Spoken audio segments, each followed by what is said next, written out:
Hey there, internet friends. Welcome back to another episode of That Nerdy Site Show, a weekly podcast where the team members from That Nerdy Site get together to talk about our lives and all of the nerdy things we love about them. I'm your host, Trevor Starkey, and joining me this week we have Frank Bazzani. How you doing, Frank? Doing good. I'm looking forward to talking with y'all. Excellent. And Cameron Abbott. How you doing, Cam? Hey, what's going on, nerds? What is going on indeed? So today's episode, we're going to be talking largely, probably main topic of the show. We'll kick off with kind of all the stuff that came out of the DC FanDome this weekend. We'll kind of give our reactions and thoughts on a lot of those things, a lot of the video game trailers and movie things, and even some of the TV stuff and any other miscellaneous things that I've neglected to identify here. Frank has been playing a whole bunch of Xbox Game Pass games, including Hades, Back 4 Blood, Sable, and Carrion. Cameron has also been playing Back 4 Blood, so they will have some thoughts on that. I played through Life is Strange Before the Storm and Psychonauts 2 this last week. And then Cameron is also very excited about a series pickup for one of his favorite comics, Faraway Paladin. Or is it comic, manga? Which either or. I use either or Okay. for me. I don't know if we have a strict policy if we want to call things manga or comic books, but I've always been of the mind that manga is just Japanese for comics. Right. So. Yeah. So I guess my question would be like, is it like of Japanese origin? Yeah, it is. It's Okay. Originally a light novel series that then got adapted to a manga series that I've been following for several years. Okay. So. Cool. Well, we will discuss that as well. I also, just before we like hopped on today, I wrapped up the Stormblood expansion, but we'll hold off and save that for another week. Probably until I've like finished like the patch stuff afterwards. But really enjoyed it. Just kind of brief stuff. Give me your brief impact, because I know that when we talked about before you got into it, I said I personally felt it's a weaker story than Heaven's Word, because it does split itself up into two sections of geography is like where stuff is happening. Last time I talked to you, you had just wrapped up Doma Castle, which is a rad dungeon that has a really cool boss fight that is built up over the course of the expansion while you're in Doma. So yeah, then you got back to Gear Albania, Yep. and so tell me how was that going through the Stormblood title quest, the dungeon, the raid fight, or the trial fight at the end. Give me your thoughts, man. Yeah, overall, I think I am probably on the other side of the coin. I think I enjoyed Stormblood better than Heaven's Word myself, and I think a lot of that comes down to I liked Lys as a character more than I liked Estinian and the blue-haired guy. I think a lot of that comes from even though it's a different character than Ida, it's still I felt like I was helping somebody that had been there with me since the beginning of this journey. Yeah. As opposed to Heaven's Word was I felt like a big old detour from helping that crew, the Scions, basically. So I just felt more invested, I guess, in that. But I think a lot of it, just in I would be very curious in kind of the broad scopes of if people like Estinian more, maybe they like the Heaven's Word stuff versus people like Lys and Hien and Gosetsu and stuff, and even Yugiri. I liked that I was able to kind of continue that story along that I feel started so far back. It was nice to kind of get to do that, and I enjoyed the strategic approach of let's kind of divide their attention and attack on both fronts. It was very much let's get these fellowships together on kind of both sides of the war. Let's get all these people we can have as allies to come together to overthrow this force. So yeah, I enjoyed that. I messaged you, I think late last night or whatever. I finished one of the late in the campaign dungeons that was basically you're in a Magitech facility, and all three of the boss fights in that are just lifted straight from Final Fantasy VI, which of course is gonna that's gonna scratch all sorts of itches for me, so I love that. And then the finale, the last two, the dungeon and then into the final fight, I enjoyed. It was like I had kind of forgotten about the icon or the primal until they like reappear at the end. I was like, oh, that's right, that was set up way back, kind of in the lead up to that expansion. So I liked that kind of coming full circle, and a little bit of like seeding what's gonna maybe come in the coming quests with the Omega weapon. So yeah, like I really enjoyed it. I found myself, I think, just a little bit more connected to this cast of characters than the Heavensward stuff. Not that the Heavensward stuff was bad at all, but it was just I felt like Heavensward was a little bit of a detour, whereas like this was all of the people that I'd helped before kind of building up to and helping me in this quest. So I enjoyed that. Yeah, I think the key difference there is in Ishgard you're a stranger in a strange land, versus in Stormblood you are, I mean, a stranger in a strange land in Doma for sure, but the people that you're there with are like Yugiri, who's been like helping out with the Scions since post Realm Reborn patch stuff, and you're finally like making good on promises that you've like that have kind of been building up and made over the course of several expansions, or is it like several series of content with different characters, whether it's the Gear Albanians making their return to reclaim their homeland, like that's set up in a Realm Reborn with the little Alamigo quest line, to part with like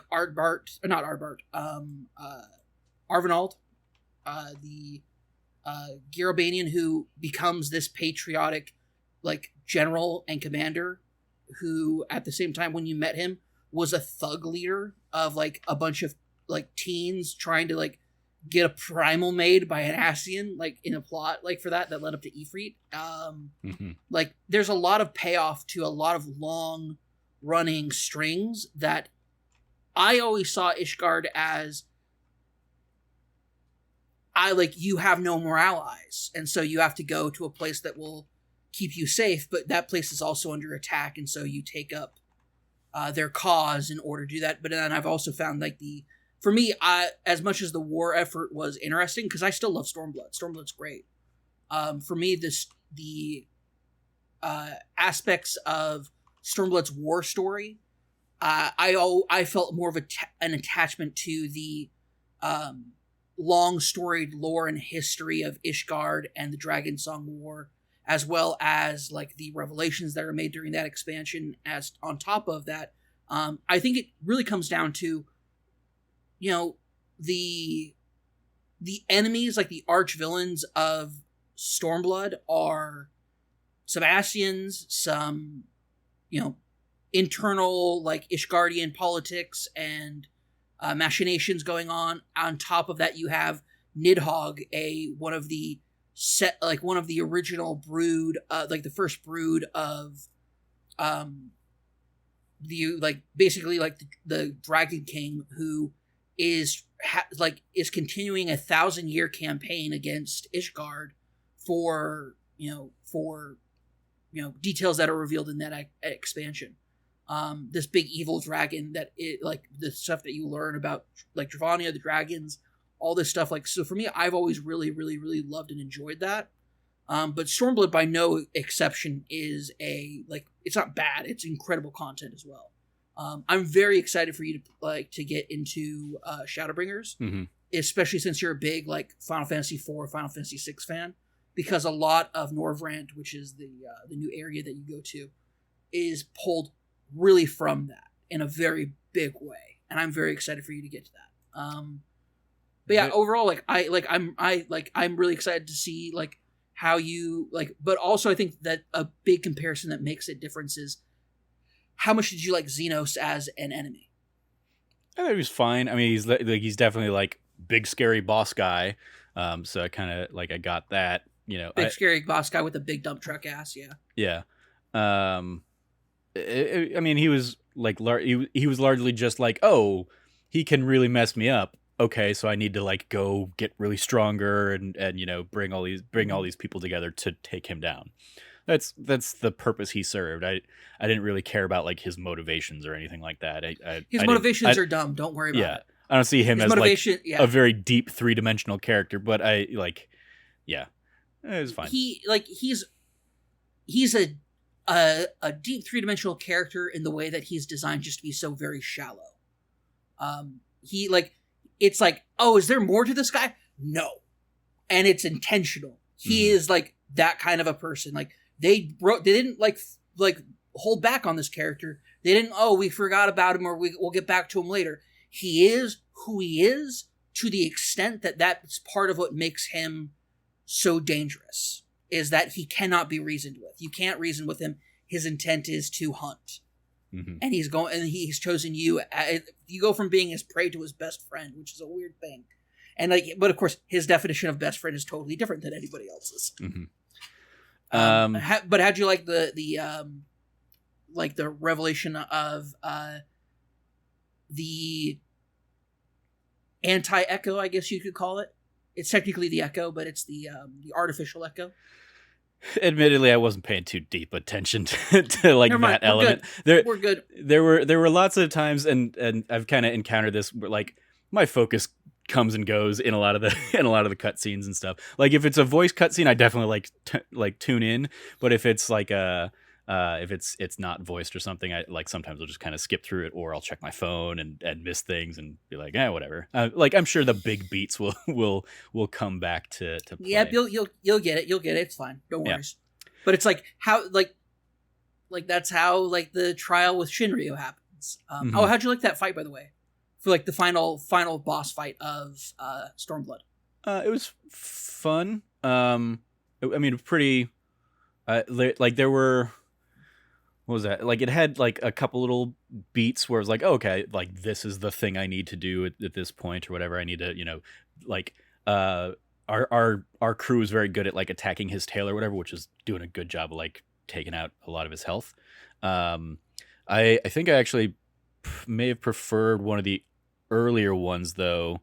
I don't remember if it was Xenos or it might have been I think it was one of the ones in the Magitech thing where it was like, yeah, because it was the guy in Final Fantasy VI who like can do a phase shift or whatever, and that like changes what like is strong against him, and so I like that element of like, oh, there's like a fire area and a ice area and a lightning area, and you basically have to like get the right element to do the damage against him. I liked that as an approach to that. Yeah, I mean like a lot of it, and I don't know if this is just kind of like because I'm doing the black mage, but a lot of it ends up just being like use fire until I don't have magic anymore, then switch over to ice to like replenish my magic and then switch back to fire. So like welcome to being a black mage, Trevor. I mean, yeah, the machinations of like combat for me are often like do that and then like avoid attacks that I'm supposed to be avoiding and stuff. That's fair. Oh, there was also what was the one might have been one of the other primals in this. Oh yeah, Sri Lakshmi. I like that fight too, where it's like you've got like orbs that'll kind of appear throughout the fight, and you basically have to like make sure you use those, otherwise she'll insta kill you. And that's another Final Fantasy VI reference I liked. So it's awesome. No, I've done that fight like well over 500 times. I don't like it anymore. Fair. I think one of the like when I like cued into that or whatever, one of the people was just like, oh, this one, well, enjoy the music at least. And I was like, it's totally different than all the rest of the music. It's very, very unique for the game, because it's of course a lot of sitar, a lot of like really India Pakistani type instruments using it, which is cool because there's so much about it. Like we'll have to move on. We're already 50 minutes in. We said we weren't going to be going too deep into Stormblood. But I'm really excited to dig more into it with you. Yeah. And Frank, maybe you should start playing Final Fantasy XIV so we can turn this into a Final Fantasy XIV podcast. Just so we can become like a dedicated site to Final Fantasy XIV. I mean, that's what's happening to Fanbyte apparently. Yeah, you got that. I mean, there's definitely got a month to go to finish up the patch stuff here and then do all the Shadowbringers stuff. And I looked ahead and it looks like Shadowbringers, at least like quest wise, has like a smaller chunk of quests, so I think I've got plenty of time to do it. But you will have plenty of time, especially since you're over leveled at this point. Yeah, I'm like at level 78 now, I think, right now. Yeah, I saw. I was, because I hopped on the other night and I was like, oh yeah, no, Trevor's fine. Yeah, he's almost level 80. Like, you're gonna be totally fine on it. The biggest biggest time sink in Shadowbringers is that there are gaps where you're meant to be doing dungeon runs, and like doing those a couple of times to try to get like gear out of it and stuff. But you should be more than fine going forward. Cool. There's just like, so the reason why is because there's most people, when they're doing the post the post expansion quests, they aren't actually gaining experience because they don't, like, they're already max level. So you don't have that. So you've had 2 expansions where you've had the experience you get in the patches is like almost nothing, because they know that like most the people who are playing that at launch, like a lot of that's just burnt and wasted. So like where I'm getting all the experience from is by doing like the Praetorium or doing the duty roulette stuff every day. Like, oh, okay, that makes sense. All right, that makes more sense. That's gotten me a shit ton of experience. Yeah, that gives you, oh my gosh, the Praetorium. I just can't anymore, man. I leveled up Dark Knight from 30 to 80, and just getting it back to like from 30 to 60. I did the Praetorium so many times. It's not fun. Yeah. It's not fun. I hate it. I don't like it. But I went through it with you because that's what friends do. I appreciate it. I mean, like I've enjoyed. I'm still like fresh enough that like I enjoy hopping in and helping somebody new kind of through that, and just kind of like racing through it. Because I mean, like, and especially not the Praetorium, but the one before that. Like, I'm now one of the ones that's going out there and like hitting the searchlights and blowing up the pipes and stuff like that. And in the final fight, like, I finally learned the mechanic of how to shoot those missiles and stuff. So I'm the one, like, a lot of times taking her out and stuff. So I'm like, I have not become so jaded by it yet. But it's also it's also like I'm doing that while, you know, like, and in a cutscene or something, I'm editing one of the podcasts or something like that. Like, I'm definitely multitasking while I do. Yes, Frank. The cutscenes are that long. Yeah. In a goddamn raid, it's so bad. Yeah, and just because in that one in particular, they're not skippable. But anyway, we went way deeper into Stormblood than I was anticipating. So I did not have like an image pulled up for it. So sorry, video listeners. It's okay, but I want to give a message. I want to say something to Frank and all the people out there. If you haven't, have you heard the critically acclaimed MMORPG Final Fantasy XIV with an expanded free trial which you can play through the entirety of A Realm Reborn and the award-winning Heavensward expansion up to level 60 for free with no restrictions on playtime? That's right, Frank. For free. You can play a shit ton of content. It is like a couple 100 hours worth of content.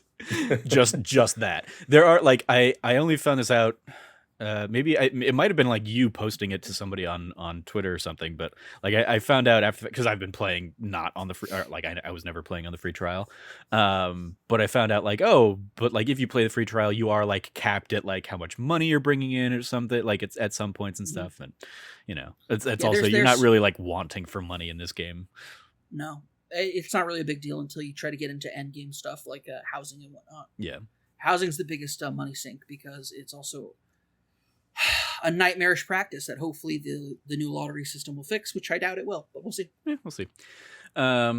Anyway, that was a lot of Stormblood stuff. So yeah, before we went down that rabbit hole, I did want to do the normal housekeeping stuff of if you like what you hear, please remember to like, subscribe, rate, review, share the podcast with friends, all that fun stuff. And if you can support us on Patreon at patreon.com/thatnerdysite, we would love it if you do. Helps kind of pay the bills a little bit. But yeah, okay. Now that all that Stormblood stuff is out of the way, let's dive in to the DC FanDome stuff. Cameron, you mentioned you were watching this along with our friends over at 61 Indie, kind of I'm guessing like a Discord call or something with them. Yep. So I'll kind of let you take point on this, on the different things you wanted to bring up, because I was at like lunch with family at Portillo's for most of the DC FanDome, and was just kind of checking in throughout the day on like, oh, this trailer dropped. Okay, I'll have to check that out later. And so I was very much like, I basically Googled at the end of the day, like, what are all the big announcements that came out of DC FanDome? And so that's where I landed on this thing. But what was the experience like, kind of watching it with friends? It was great. I love Kyle and Mike, the folks over at 6-1 Indie. They're incredible people. They're a lot of fun to just chat with. Because here's the thing: this is like the FanDome is a total, like, it is for DC fans, but it's also just like an absolute jumble of just everything. Like, it's just a total jumble of everything regarding whether it's like comics, movies. It's almost like it's the most E3 conference I can think of that's not like an E3 conference, because it is going to be like, hey, there's going to be a whole bunch of stuff in here that you probably don't care about, but we're going to hit on a few things that you, whoever you are, random audience person, will. And so because of that, it is like, here's the movie stuff, here's the TV stuff, here's the actual comic stuff. For me, I would it'd be fine if it was organized that way. Yeah, it is not. It is like, I think. I'm saying is like you're bouncing all over the place. They didn't have a schedule this time around, so it was like I don't know what's gonna come up next. Yeah, it was rough in a lot of places, which made it a lot of fun to go through that with friends. Mr. Badbit was on the call as well. Like, it was just a really good time as far as just like hanging out and chilling with people, and having like some people be like, "Oh, I really like this." Everybody else being like, "Oh, I hated it." At one point, somebody's like, "Hey, yeah, sorry, like I don't agree with you guys on that." And I was just like, "Dude, don't worry about it. Like, if you love it, you love it. Go, like, live your truth, you know." So it was like a really super positive call as far as like, yeah, we can joke about stuff, but at the same time, if somebody enjoys it, like, we want to support them on that. So it's like, once again, 6-1 Indie, if you don't listen to their podcast, check their stuff out. You totally should. They are just some of the coolest folks that you could possibly want to like hang out with and talk over stuff like this about with them. But the biggest things that definitely came out of it, I'll just go through it real quick. Let me know if you guys have seen any of the trailers for them. But there was the new the Batman trailer. Yeah. That came out. Watch that. Looks dark and gritty. Yep. I mean, I figure we can kind of like touch on each thing as we go. I'm just gonna go through them, and if you guys have seen them, then I'll come back around to them and talk about them. If you guys haven't, then I'll kind of give you like a rundown on them. Yeah. So then we had the first look at Shazam's anti-hero Black Adam, starring Dwayne "The Rock" Johnson. Yep. You had the trailer for Suicide Squad Kills the Justice League. Yep. You had the Flash. Did you guys see that one? The Suicide Squad one? Yeah. I watched most of the trailers. Yeah. I like the one thing I didn't really check out was like Aquaman and Shazam weren't late, because they weren't like, oh, here, it was like a featurette of like, hey, we're still early on and stuff, but here's like screenshots or something like that. Like, I saw the screenshots, but I didn't watch like the feature. But yeah, I watched the trailers for everything else you've kind of discussed so far. Frank, did you check out the trailer for Suicide Squad and for Black Adam? I haven't. I didn't check out most of the trailers that dropped. I was a little bit behind on that, but totally fair. There's a couple I'm excited about that I definitely want to go watch, and the Suicide Squad is one of them. Yeah, I will say, I'll circle back around to it in a minute. But did you guys check out the Flash trailer? Yeah. Frank? Like even I always forget his name. Ezra Miller. Yeah. They kind of mentioned like, oh, it's we don't have enough for like a proper teaser or proper trailer, but here's what we have. Here's a little sneak peek kind of thing, and it was like, it's a few shots from the thing with a Michael Keaton voiceover, and I was like, cool. Yeah, they show off Michael Keaton in the mantle from like just the top. That's cool. Yeah, you basically see like the 1989 cowl from behind, so it's obviously very recognizable. That's awesome. Let's see here. Did you guys check out the story trailer for Gotham Knights? Mm-hmm. Yep, I mentioned beforehand. I have not read Court of Owls, but that made me want to pull out my Court of Owls comic, so I'm going to actually try and sit down with that sometime soon. It's good. Scott Snyder's a phenomenal writer. Mm-hmm. Yeah, absolutely. But did you check out the story trailer, Frank? I haven't seen that one either Cool. yet. No worries. I just want to make sure I'm not spoiling anything when we talk about it. Did you guys see the Peacemaker trailer? Yep. I did see that one. Or at least I saw a lot of the screenshots from it too, and that one looks really fun. He hugs a bald eagle, guys. It's pretty great, yeah. He loves peace. What else can you want? Yeah. Let's see. There's the Batwoman trailer. Did you guys check that out? Didn't check that one out because I don't really. That's fair. I've not kept up with a lot of the WB stuff, so. No, Same 100%. All of the TV stuff, I kind of ignored, and not even. It's just not my thing, really. Last thing I wanted to bring up, that was did you guys see the featurette or like the trailer behind the scenes look at Batman Caped Crusader? I did not. I read a little bit about that because it's basically like a spiritual successor to Batman the Animated Series, right? Oh, that's cool. It is a So I'll just cut. Well, that's the last thing I wanted to bring up. So like we'll circle back around to everything else. And one other one that I had that I want to chat about a little bit will be Harley Quinn season 3. Oh, I didn't like that. Was like a fun little it's very much like hey, animation takes a while, so we don't have a ton to show you, but here's like some animatics and stuff like that. It was a fun little tongue in cheek kind of tease for it. Yeah, I still need to watch it, so we'll see. About that, no, that wasn't in the list of stuff I saw since that wasn't like a proper trailer or featurette or anything. I guess they didn't include that in the list that I pulled. Sorry. Okay. Yeah. So let's start off with just talking a bit. Am I coming through okay? My reception, okay. Yeah, you got a choppy for a second there, but you're good. Okay. So in regards to, let's see, what was it? Bring up again. It was the Batman Caped Crusader. So Batman Caped Crusader is, do you guys know the story of like the original season, like the original like a couple seasons of Batman the Animated Series? I mean, I know stories about it. I don't know what story you're talking about. I meant in production wise. So because it was on Fox, Fox had several restrictions in regards to violence of what could be shown and what could be done, and because of that, the series took on a very specific tone of how it approached conflict, and it did so in a very like classic noir kind of style. To it that really set the tone and which really still makes it relevant and a really good series to watch today.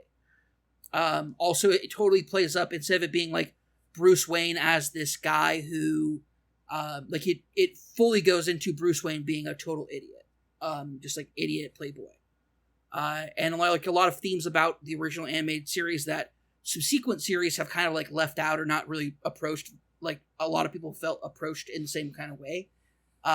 It brought back some of the original team. It has it has Matt Reeves, J.J. Abrams, a whole lot of like really cool people involved in the production of it, who have like given kind of like their input on the project. And it's still really early on. Really early on, but it's going to be it looks really great. I'm super excited for it. So cool. Following up from that is Peacemaker. So we all saw Suicide Squad. We did our spoiler cast on it. Yep. It was super good. I actually, when the Peacemaker stuff pulled up on the Discord call, I mentioned how you thought it was just a tad too violent, Trevor. Yeah. And everybody was just like, everybody was like, nobody made a joke or anything. It was just like, oh, okay, like that's fine. Yeah. But secretly you're hiding me from the fact that they were like, oh, Trevor's just a big old baby. Screw Trevor. Man, we don't like Trevor.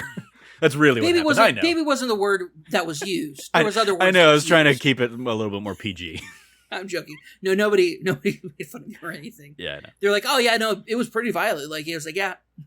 So nobody ragged on you at all about it. So don't worry about that. If you hear that I called you names. Oh, you ragged on me. That makes all the sense in the world, actually. No, I don't think I did. I think I just mentioned it because I thought it was funny. Mm-hmm. Yeah. So Peacemaker, looks to be a really fun series. I'm very excited for it. Mm-hmm. Yeah. Very, I mean, it definitely has like, Yeah. buddy cop vibes with the girl I remember and think of from Orange is the New Black. I think she was Tasty in that, I think is what her name was on that. Yeah. I love seeing that Robert Patrick is like Peacemaker's dad. I think that's just so fun good. fun casting. So good. Oh my gosh, just brilliant casting. And I love it how he looks at him and he's like this absolute jacked out monster of a man, and is like insulting him for being unmanly. Mm-hmm. And I'm like, this is hilarious because only this man, this actor, could do that and say that to somebody who looks like John Cena. Yeah. Oh my gosh, so good.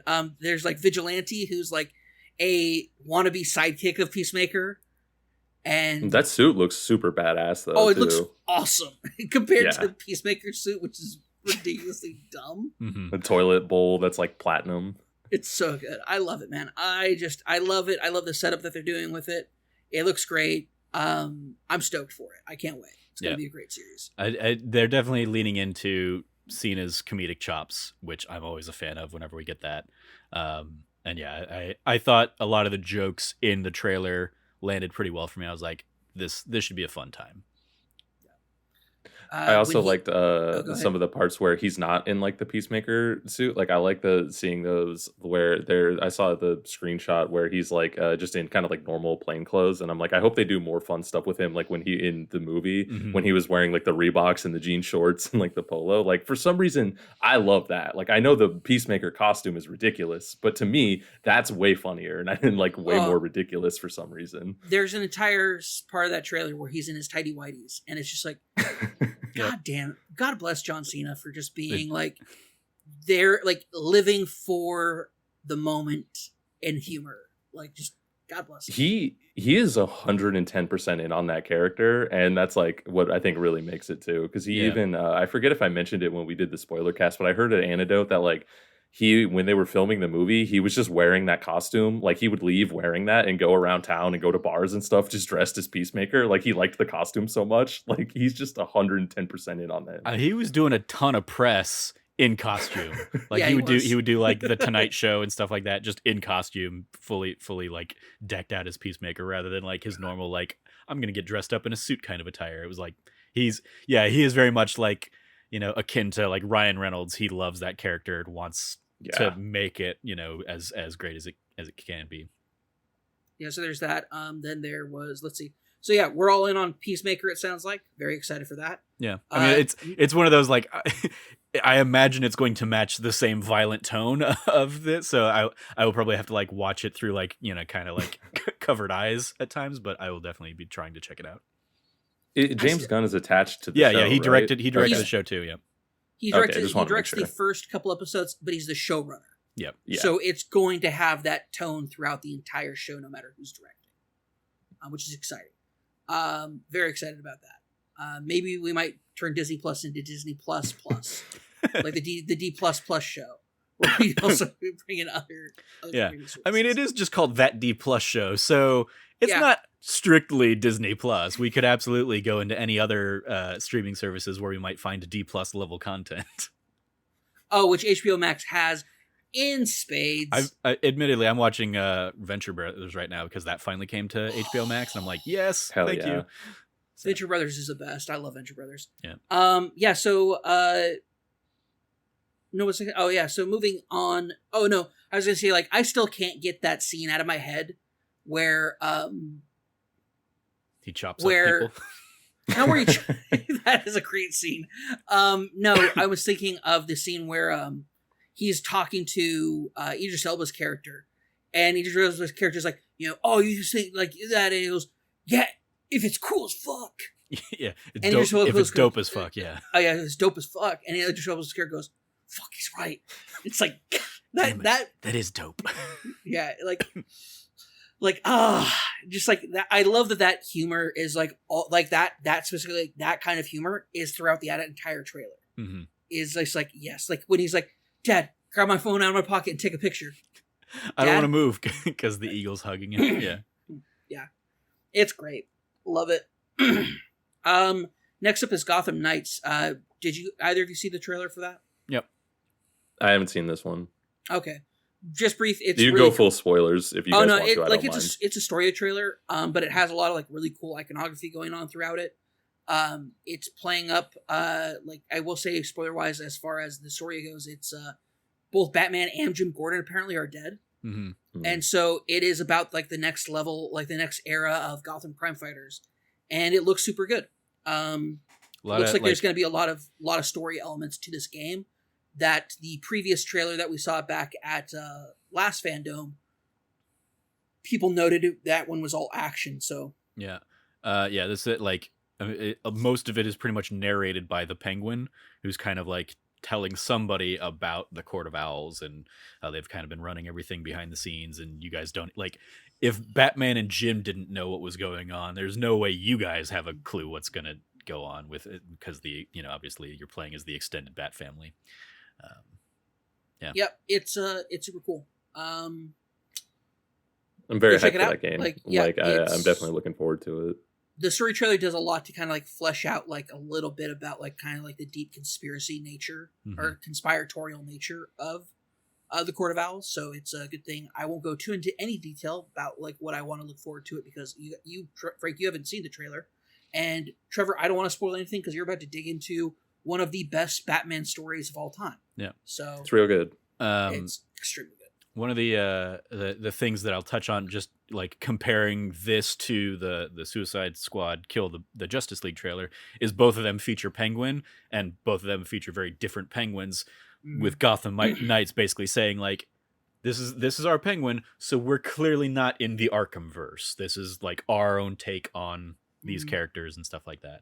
It may it may share like similarities and stuff, but it like that more than anything else I think we've seen across these two games was like, okay, yep, this is them doing their own thing, and then the Suicide Squad Kill the Justice League is still having like the Penguin with like the beer bottle monocle kind of thing and all that stuff. Worth noting, Elias Toufexis, I don't know how to say his actual name. A guy who played Adam Jensen in Deus Ex, in the most recent Deus Exes, and I think he's also somebody of note in like Final Fantasy 15 and stuff. I mean, very big voice actor. He's the one doing Penguin in Gotham Knights. He was tweeting about that. So that's awesome. Oh, dude, I'm happy he's getting work, man. Yeah, he's a great actor, and on top of that, like I will never forgive people for not playing enough Deus Ex that we could get a third part of that trilogy. Yeah. Admittedly, I didn't play the first one, but I loved Mankind Divided. I thought that was a really good one.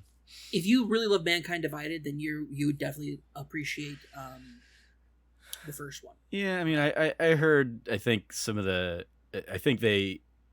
everything I heard was like, oh, they really improved on a lot of things that make Mankind Divided like really, really strong.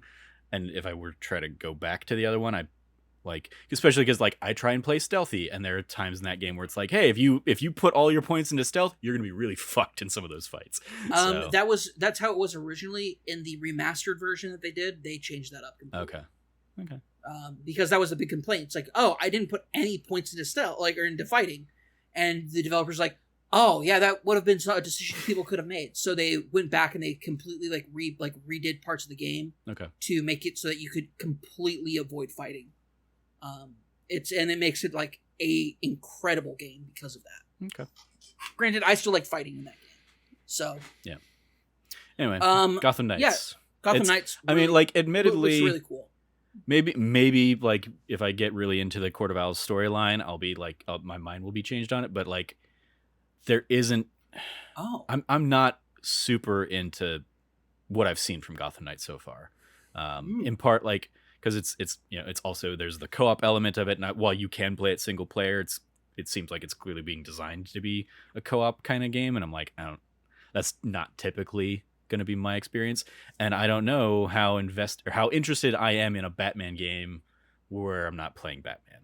So, I mean, which I do have similar issues with the Suicide Squad one too. So like both these games, I'm like, I don't know if I'll get into them as much as I really enjoyed the Arkham series.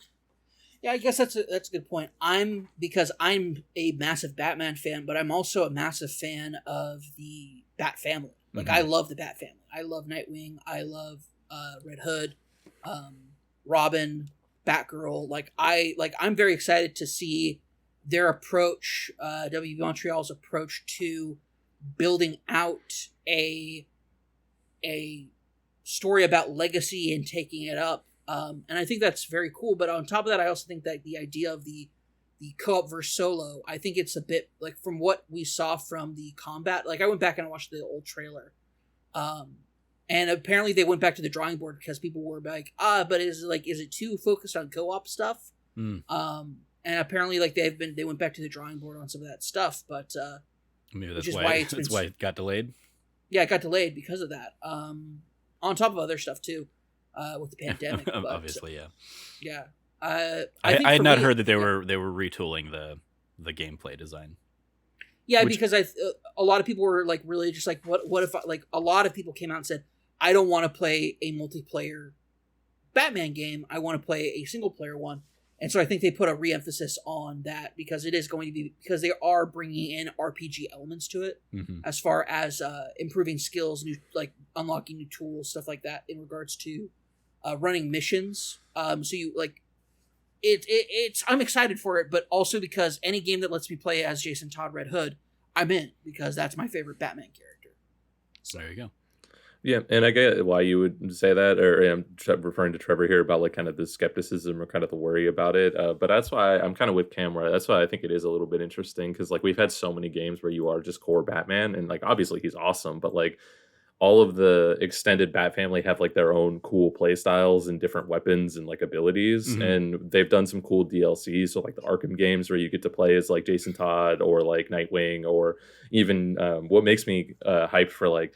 Obviously, it's different developers, but I just mean I think they kind of have the gist there, and I think it's cool to just get the different gameplay styles, and that I think that's really going to change it up a little bit, especially because what makes me hyped for like the Suicide Squad game is the Harley Quinn like part of Arkham Knight. That was like a DLC where you played as Harley Quinn, was really awesome, and she controlled like really great, and she has her bat, and you could just like beat people up with it, and like.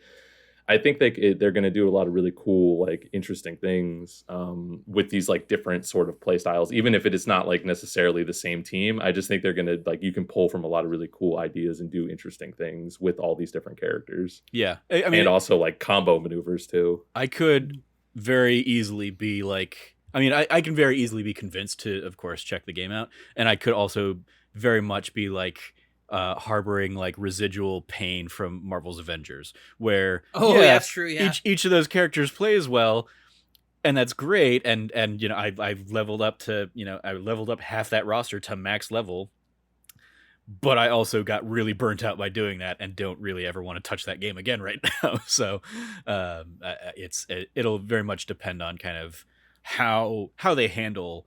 The single player elements, the leveling up those characters, and what all that feels like.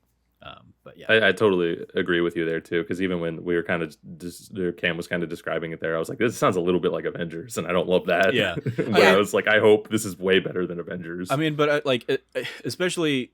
Like, I'm not traditionally a co-op person, but obviously, like, I played through like Borderlands 3 with Logan entirely, and parts of it with Cameron, or like It Takes Two earlier this year I played with Logan. So like I'm down if we can kind of like set like here's when we're gonna sit down and play or whatever. I'm like, especially if you're gonna be that into it, Cam. I'm down to maybe consider hopping in with you or something like that. Obviously, you and I have done some of the Final Fantasy 14 stuff as well, so it's not outside the realm of possibility that I could try and enjoy a co-op experience, but it's just not typically my wheelhouse. So that's certainly something that is in the back of my mind on that one, but we'll see.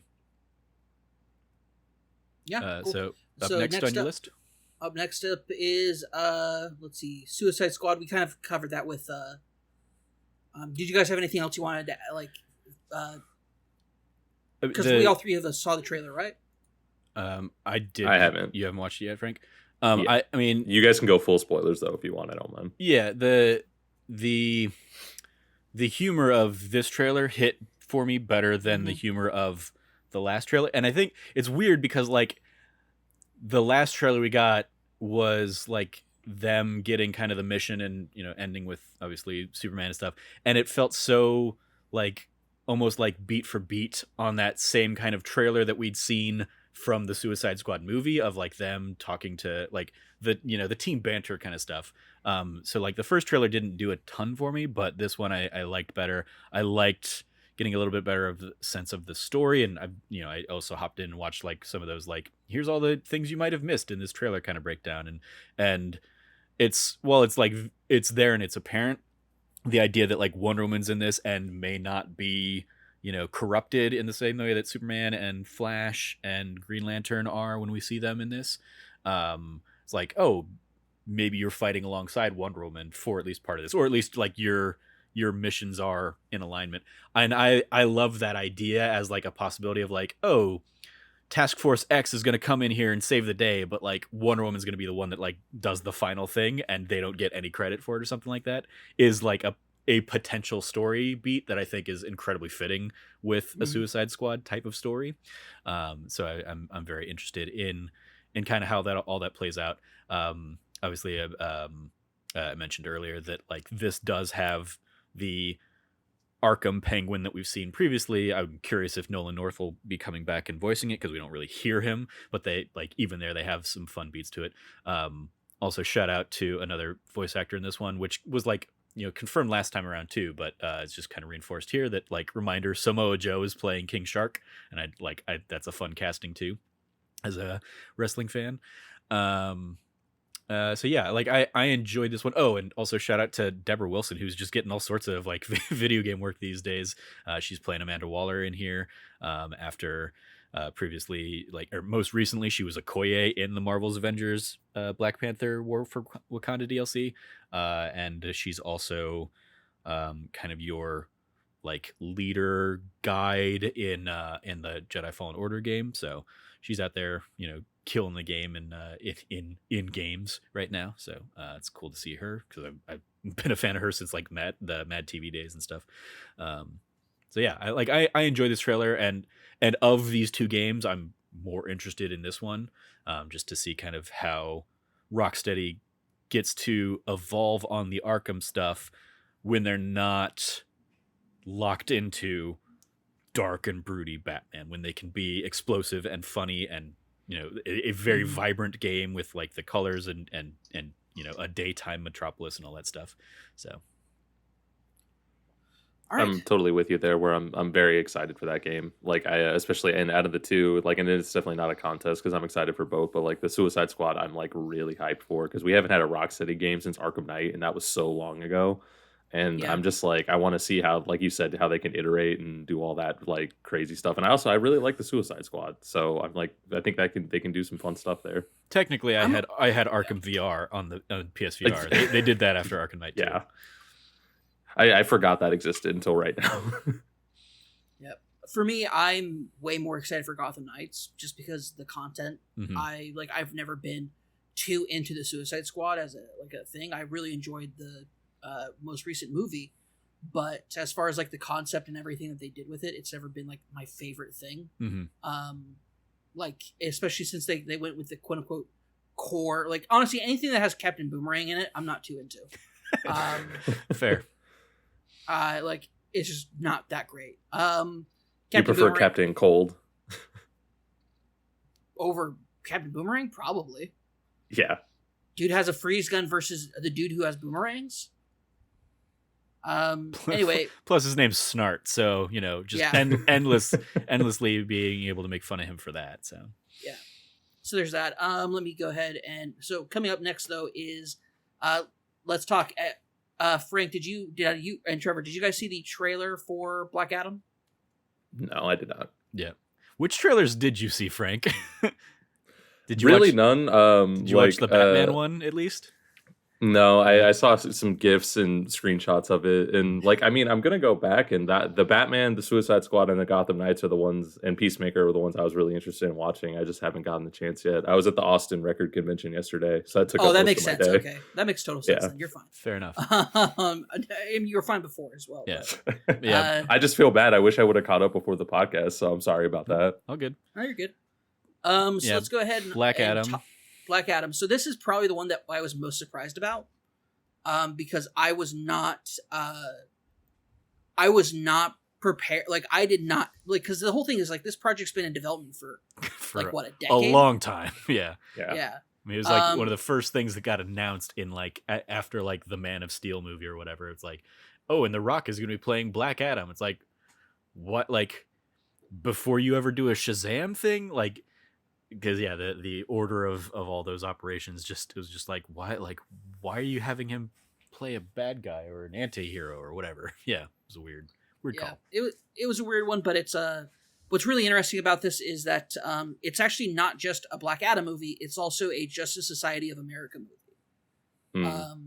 The trailer reveals that they've really decked out a really awesome cast for this one. So it has Noah Centineo as Atom Smasher. Mm-hmm. For those of you who don't know, he was in P.S. I Love You. Yep.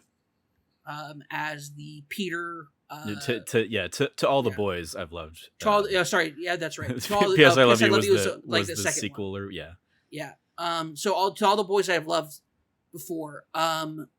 He is the main heartthrob of that film series. Mm-hmm. And he's come in as Atom Smasher, who is basically an Ant-Man XP. He's just a version of Ant-Man basically. You have Aldrich Hawk. So what's the difference between Atom and Atom Smasher? Are you referring to Captain Atom? No, I'm talking in the WB series of stuff. I think he Brandon Routh basically played the Atom. Oh, the Atom. Got you. So and he had the theoretically the Ant-Man kind of abilities and stuff. So yeah, it's basically the same kind of thing. Okay. I had read to you like Atom Smasher is a version basically he changes his molecular structure and can manipulate his size and strength. But his stuff is less of a. We don't need to get anyway. If it's just they're kind of the same kind of guy, that's fine. It's different though because he also showed up in the Flash. In season 2, I think he shows up in the Flash. Mm-hmm. Anyway, then there is Aldis Hodge as Hawkman. Yeah. Saw that one. I was like, oh, that's cool because I've been a fan of his since Leverage, Criminally Overlooked series. But I had known about Noah Centineo had been attached to the project, but I didn't know Aldis Hodge had been added. And I was like, oh, that's cool to see him pop up as Hawkman. Neat. Yep. Then we have Quintessa Swindell as Cyclone. Basically controls wind and sound. And then this is the big one, Pierce Brosnan as Dr. Fate. Mm-hmm.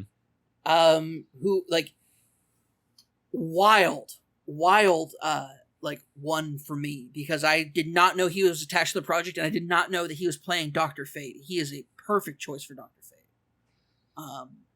Very excited about that. So, basically this has been ongoing, since so this is, since 2007, Dwayne "The Rock" Johnson's been attached to this project. It's and I think that's the only reason it stayed alive this long. Mm-hmm. I can't think of any other reason anything had been in production hell for such a long time that eventually is getting out. In 2007, Rock isn't even height of his powers. Rock. Nope, he is a much bigger star now than he was back then. It's really, really cool. There is the trailer is rad. Shows off a little bit of kind of the, a little bit more of a different side of the kind of mystical stuff we saw in Shazam. For those of you who don't know, Black Adam got his powers from the same wizard that Captain Marvel / Shazam did. And it's part of this very deep lore and in the pantheon of the gods and mysticism and all sorts of stuff. So it's very, very cool. I'm very excited to see what what comes out of this. It was a bit of a teaser mixed with the trailer. So it has a featurette side to it. It's a weird video to do. There's some stuff from post-production, some stuff in pre-production, and then some interview stuff with the cast. It's pretty solid. Really liked it a lot. So you guys should check it out. And then kind of like what everybody came to see, the Batman trailer. This one is a bit more of a bit more of a story focused trailer. Has some people has some talking heads about it as well. It's very good. Frank, did you see this one as well or no? Oh wait, no, we already asked that question. You didn't. Yeah, he stepped away, so he. Oh, there you go. Yeah, he's back now. Perfect. Yeah, so he hadn't seen that one. We're on the Batman trailer now, Frank. We're on the Batman trailer now. Perfect. The Batman, it looks awesome as hell. I'm loving the look of it. I'm loving the feel of this film. It felt like, I think a lot of people look at the Nolan trilogy and they're like, oh, well, that's gritty Batman. And it's like, no, that's like a toned down, very like grounded Batman. As far as that goes. Like, yeah, there's some like weird fantastical stuff or whatever, for sure. Like stuff that's like definitely like in the realm of the suspension of disbelief in the film. But this one feels like it's going for a much stronger, dark approach to it in a way that is very like gritty, but not in an ironic sense. Like it's very much going and making this atmosphere that it's building. You have like, I wouldn't say it's even gritty so much as it's like, it's a very just dark take on what they're doing with this Riddler played by Paul Dano is really cool as far as like from what we saw from the first trailer in this one. It's really setting up, this is a detective story. This is a, like it is very much a detective type story. It is very noir in that aspect to it. Riddler, and notably into cappuccino foam art now. Oh my gosh, when he... It's like the trailer kicks off with him being like taken away by the police, and then it just zooms in on a cup of coffee with like the question mark done in the foam art thing. I was just like, cool. Yep. Visually, this film is striking. Mm-hmm. Yeah, it definitely, like the trailer at least opens really strong with that kind of imagery, and then it ends really strong with like the penguin.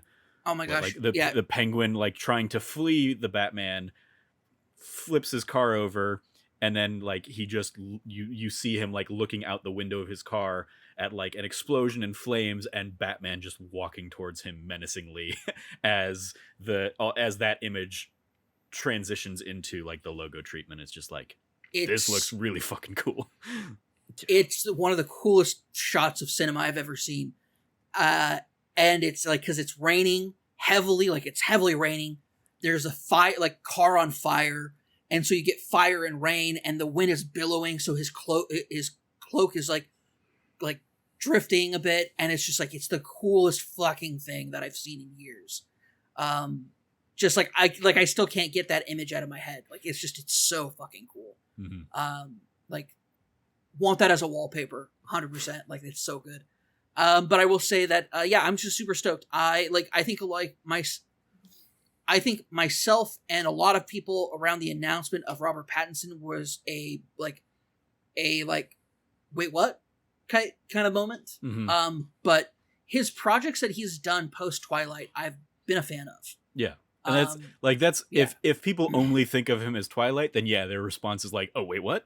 But if people think of him as like all of the things he's been doing to try and fight the like his history and his past in Twilight, it's like, oh, that's a really interesting choice, and has the potential to be the same kind of like, holy fuck, he's really good at this, as we had with like Heath Ledger years ago, where it's like, yep, Heath Ledger is the Joker, what? And then obviously knock that out of the park. So. You know, I think a big thing that I think a lot of people are going to run into is they don't understand that it's like actors do some movies so that they can do other projects that they want to do. Mm-hmm. Robert Pattinson made the Twilight movies, and now all he does is what he wants to do. Yeah. And it's great. Matt Reeves, when he was constructing kind of the world, he mentions it in the trailer interview. He says, like, you know, I don't know what we would have done if we couldn't have gotten Robert for this, because I wrote it with him in mind, like with him as like being able to pull this off. And so Matt Reeves is like fantastic. They introduced Selena Kyle in this trailer, and she's looking awesome. Like, it's great. Like, the whole top to bottom aspect of like what they're doing with this looks amazing. But there's some stuff that they're pulling out of here from Batman Year One. They're pulling stuff from Batman Long Halloween. Like, lots and lots of really core good Batman stories they're pulling some stuff out of. Then it looks like they're going to connect it in a really great way. I love the scenes that we saw from it, but on top of that, I'm just like, there's so much that Robert Pattinson has done. One of my favorite roles that he's done recently actually is in Netflix Henry V that they put out. He has a different name, but it's Timothy Chalamet as Henry V, and it is really great, really well done, and he plays the Dauphin, who is the quote unquote villain of the film, and he is incredible, and he has one of my favorite scenes of all time where he's mocking Henry V to his face, and I would do the joke here, like that he says about Henry V, but Trevor would get very upset because it's certainly not family friendly. But like his entire character is as this like pompous buffoon of a character, and Robert Pattinson just like nails it 100%, commits to it completely, and it's fantastic. He's phenomenal in it and steals the show when he's in it. You have like he's done so many other projects that are just like small projects that just like he wants to do because he's passionate about them. One of them is I forgot its name, but it's where he plays a like New York City moronic thug who has a mentally challenged brother, and in order to deal with like his brother's treatments and paying for medication, robs a bank with his brother, and it's like the like ridiculous, awful things that like they have to go through to try to find a way to get away with it, and it's just fantastic. Like because he's an idiot, and he does the role so well. Like Robert Pattinson like has just done some really really great character work, and so for him to be Batman, I'm very excited. Yeah, I mean, like he got a lot of praise for like obviously recently The Lighthouse and he was so great in and The Tenet. Lighthouse, yeah. Yeah. All right, yeah. So that's it for the FanDome. Check out those trailers, Frank. They're all pretty awesome. And now you get to watch them in 4K HD because you're not streaming them like I was when I was watching them. No, yeah, exactly. Like I get some of those higher qualities, and specifically with like the Batman too. Like I'm really excited about that one It's because really the stuff I saw on social media looked really awesome, and it definitely seemed like it was getting a great response from people. I'm kind of with Cam where like when they first announced it, and especially when they announced like, yeah, it's Robert Pattinson, it's all this stuff, like I didn't really necessarily like, I wasn't excited, and I was just kind of like, yeah, all right, they're doing this. But as they've continued to show more and more about it, like when they were showing like the photos of like this is his suit, this is the car, then they were like there was like some like leaked footage, and then there was like the trailers we've gotten, and I'm like, I definitely want to check this one out. But I'm actually getting like more and more excited for this movie in particular, especially even you guys talking about it. I think this might be like, this is the thing that they have that I'm like the most looking forward to out of like everything that they have talked about or shown like at this FanDome, and even in anything in the last couple FanDomes, honestly. Mm-hmm. Yeah, I'm like even some of the things, like there's a little bit of Andy Serkis in this trailer, but I'm interested to see what he's gonna do as bring to the table as Alfred. Same with Jeffrey Wright as Jim Gordon in this version. Like it's a stellar cast, so I think it has a lot of potential, and definitely seems to be gunning for like the darkest Batman to date, potentially. But and it even got the seal of approval from Zack Snyder out there, so hopefully that means we won't get like the restore the Snyderverse people coming out of the woodwork and being like, fuck this thing, we want Ben Affleck back. But yeah. Now, I will say, this is the last thing I'll say about it, is the list of films that you need to watch if you don't think Robert Pattinson can pull off Batman goes in this. You need to watch Good Time. That's where he plays the criminal that I talked about. You have to you should see him in The Lighthouse, The King, Tenet, and he was also in The Devil All the Time, which came out recently last year. It was the one with Tom Holland in it. It is a film that I will not call great. It's not a great film. He and like all the rest of the actors in it, acting wise, are phenomenal. It's just not like story wise and like what it does and what it does with its story is just like not that great. Like, it's just a fine movie. And by fine, I mean like okay, not like it's a fine movie. It's an okay film. But it has some like really great character acting in it. So once again, check that out. Like all those films I just named, check them. Cool. So let's move on to the next topic, which I have lined up as Psychonauts 2. We talked about this a little bit a few weeks back with Frank, back when he played the game. But I basically went through and just really engulfed this game this last week. I was telling Frank about that earlier when we recorded that D Plus show earlier in the week. I had a great time with Psychonauts 2. As somebody who didn't play the original one, or like I played the first level of the original one recently for a Let's Play, and really just immediately got into this one. Great platforming, great like puzzles. I found myself routinely thinking about a comparison between Psychonauts 2 and It Takes Two from earlier this year, in that both games are constantly introducing new ideas and new concepts and new gameplay mechanics with pretty much every level in a very interesting and fascinating way. And I think ultimately I like Psychonauts 2 better because I can hop back in and like enjoy those again right now if I wanted to, versus It Takes Two. I need to find somebody to play with, and like I can only experience those things with somebody else. But like this is like, oh, if I really want to do like this kind of level or something like that, I can just hop into that level here. So really enjoyed that. We won't dive into spoilers, but when Frank and I last spoke about it, I was going into like the final area of the game, and I very much enjoyed that area in particular. I thought it was a ton of fun. I went like I 100% of the thing. Like I went in, found every collectible and all that stuff. Had a great time with that, and I did that all probably within like a 30-hour time period. Like I just really dove in, just played the crap out of that game over the course of a day and a half, and had a great time with it. So just wanted to give a quick shout out with that. Lots of great performances, lots of just fun ideas. And then on top of all of that, I think it's doing a really cool job in addressing mental health issues and ideas in how it kind of approaches those things in very artistic and very creative ways, I thought. So yeah, I don't know if you had anything to add, circling back on that, Frank. Yeah, I pretty much just agree with like everything you said and how you feel about it. I'm really glad you did enjoy it, especially because I know you didn't necessarily love the first one, and that was just mainly I think on like how much it's aged. Yeah.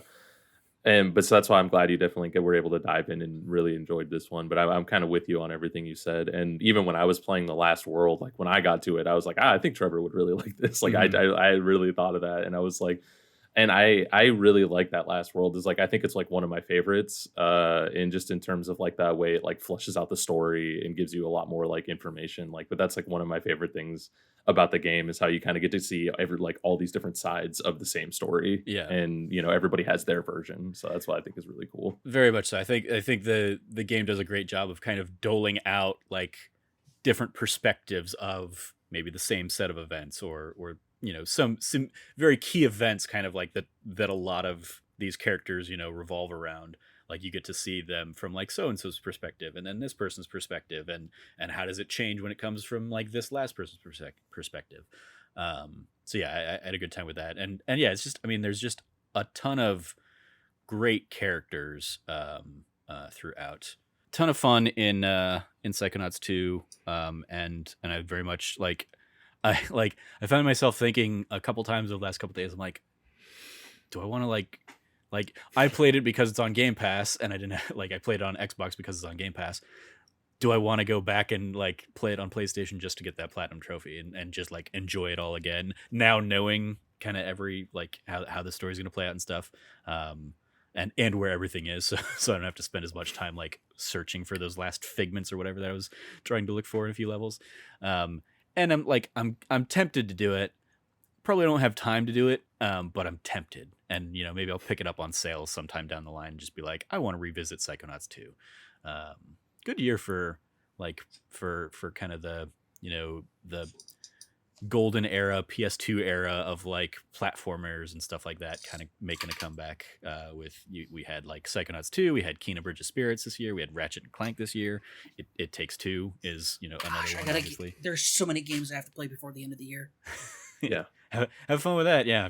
I'm glad I've mostly stayed caught up, apart from like, you know, I mean, there are a handful of games where like I jump in and I was like, maybe I'll give this more of a shot, like Death's Door or something. I was like, it did not click for me, but it's showing up in enough conversations that other people are having around Game of the Year that I want to try and give it a better shot. But right now it's a little too Soulsborne-y for me. So, but yeah.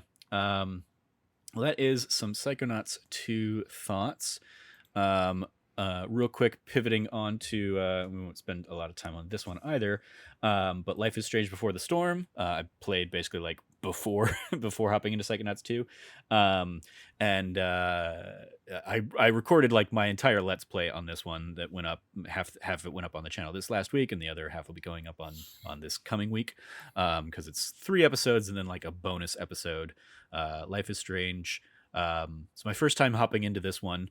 And I enjoyed it. I especially enjoyed it because I enjoy characters like Steph and Mikey from the True Colors and the True Colors Wavelengths DLC that just came out. So getting to see them a little bit more, it added even more context to what I played in True Colors, which I really enjoyed. And I had seen people kind of talking about True Colors as like the Before the Storm ending that game didn't really get, because obviously Before the Storm happens and then like the events of Life is Strange 1 happens, and you don't get to see how some of those characters in Before the Storm deals with the aftermath of that. And True Colors and True Colors, because most of them are dead in particular in your version, sure. Oh no, not in my version. That's just what, that's the canon yes. version, dude. Like that's what the Don't Nod and everybody put fair. out with the comic books. It's like, my version wasn't the canon ending apparently, even though it like people are alive in mine. Yeah, the Wavelengths DLC in particular is like Steph and Mikey from Before the Storm getting to grieve over the events of Arcadia Bay, however they played out. And so yeah, that very much like knowing their connection to Chloe and Rachel Amber and stuff, from that game, now having that like full context really gave me another deeper appreciation for admittedly like one of my favorite games of this year. So I'm glad I hopped into it. Ultimately, it's probably my weakest, like my least favorite of the stories, but it does have a few really cool standout scenes. Like I really enjoyed the tabletop RPG stuff that you can do in Act 1 of that story.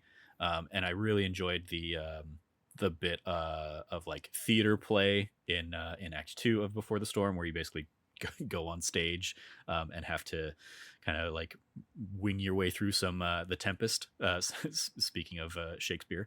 And then it kind of takes some different directions that I wasn't anticipating it taking in Act 3. That kind of left me like, I don't quite understand what happened, or it feels like rushed in some of the resolution. And it's hampered by the fact that like, where some of these characters are going to end up or have the potential of ending up. So it's like clearly their hands are tied because of that. So how much can they flesh out there? And then the little bonus episode, Farewell, is basically like a prequel to the prequel, in that you're going back to like playing as Max with Chloe on like the day that Chloe's dad gets in a car accident and stuff. And it's like the events leading up to that tragic moment in their history. And it's like, it's like one last little bit of happiness for those characters before everything falls to shit. So it's interesting, but, I'll be tempted to maybe hop in and check it out alongside the original Life is Strange when they do the remaster version of them sometime next year, depending on what else is out there. But especially because like this definitely made me like want to revisit some of those characters from the original Life is Strange, just because I haven't thought about that game in like 5 years. So yeah, that's Life is Strange Before the Storm thoughts. So let us kick it back over to you, Frank, and let's run through your Xbox Game Pass stuff. You've been playing Hades, you've been playing Back for Blood, Sable, and Carrion. So I'll let you kind of take point on what you want to lead off with. Yeah. I guess we'll dive in, and I'll start off with Hades. I mean, I know I'm kind of late to the party, and I don't know what else I could say that probably hasn't already been said, even by y'all, since I know we've talked about it on content before and stuff too. But it's just an incredible game. Mhm. Like, it is just so good. It's so fun. Like, I knew going in the music and like the art style and all that stuff was already incredible, but actually putting my hands on it, like the gameplay is really, really, really, really good. And I was also surprised to how like as you kind of it has a even though it's a roguelike, like it has like that really good sense of progression. And even though like I'm still getting new weapons and items and things that can kind of keep me going, and that's what really has made me want to keep progressing further and further and further. And I was impressed at how like every time I got a new weapon, even though I would test it out in like the tutorial kind of area, and I'd be like, I don't know how I feel about this, and then pretty quickly I'd be like, oh, this is actually really good. And even, they all have their own different unique play styles, but I was able to figure out like a play style that I liked within that, or like I was able to get boons that made it really powerful and made it like a new play style, or did some kind of alteration to it that actually like made it more powerful. And so like I really like the game. I'm pretty far, or at least like for a first escape attempt, because I haven't made it out yet, but I'm at like 20 runs, and I've made it to the final area like twice already. Every time I get there, it's like super long and drawn out, and I'm always like, I have nothing left, so I can't make it more than like a couple rooms. But I've really enjoyed it, and it's a game that's made me feel something I haven't felt in a long time, where I'm like always engaged in the game. I'm not like listening to a podcast or doing something else. I'm not like sitting back even. I'm like leaning forward. I'm like engaged in pretty much all the time, and especially like I keep starting these runs with like, I'm just going to collect materials to upgrade and stuff. And then you end up like making it farther than you've ever been, or like getting closer and closer and closer to that, like that threshold. And I'm like, now I have to get serious about this. Like, this isn't even just like a fun run. Now I got to try to like go fight this boss that I haven't beat yet. And that's and especially with the bosses are the main thing that'll give you trouble, but those are when I've had some great fun moments. And like especially when you can finally clear a boss, or you have some like amazing moment, or like if, you're like 1 HP and you throw something and it hits them, and you've like I threw a spear and I killed one of them, and I was like, there's so many of those moments where I can like feel like it inside, where I'm like, oh, or even when I get killed and I'm like fuck, and I'm like in the living room to no one, it's just me yelling, and I'm just like but it's like whenever I'm playing all these other games, and especially a lot of these other ones, I'm just kind of chill, laying back on the couch, just playing whatever. So I'm like, I like that. I'm like, it just has made me feel more into it, and I haven't felt that in like a really, really long time with the game. Yeah. Did you go back to Hades at all when it kind of relaunched this year, Cam? No,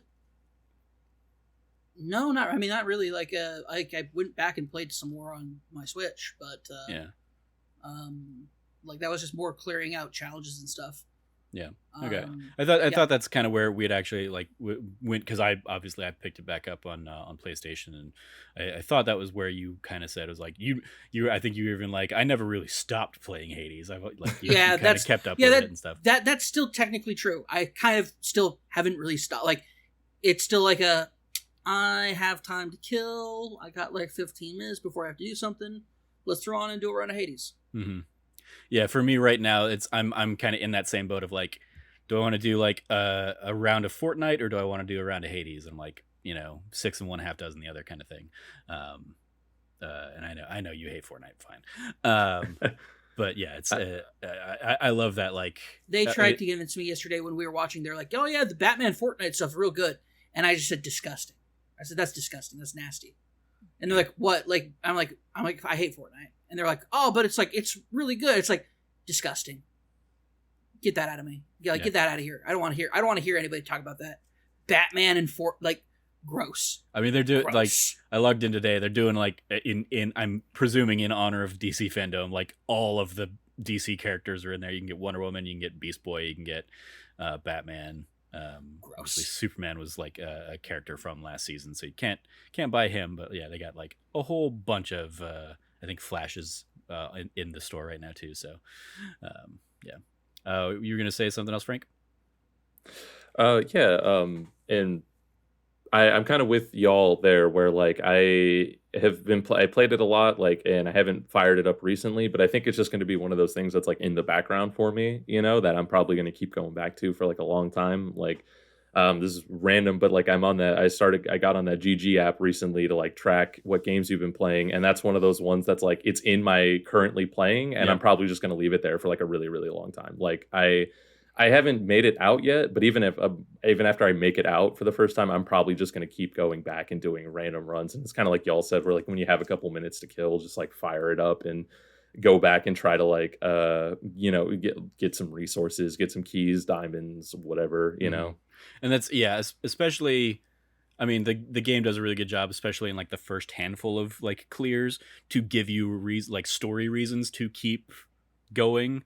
And then it just becomes like, okay, I like, because some of the stuff you can't, like, when you clear a boss, basically, like, oh, you get like Titan's blood, or you get a diamond, or you get ambrosia, and you can only get one of those once per weapon per like level.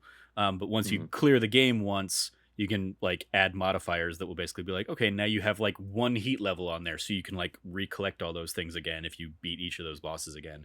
So when you really want like the end game, like leveling up your stuff, you kind of have to start doing more and more of those runs. And so like even there's like more incentive, and with each little extra bit of heat and modifier, you're getting better at the game if you're making it through and clearing it. So like there's always that kind of like chasing for the next that next high of like I don't fall to Meg anymore in that first level, but if I ramp up the heat, I could fall to Meg pretty easily. So how to get through her with some of that extra bonus stuff.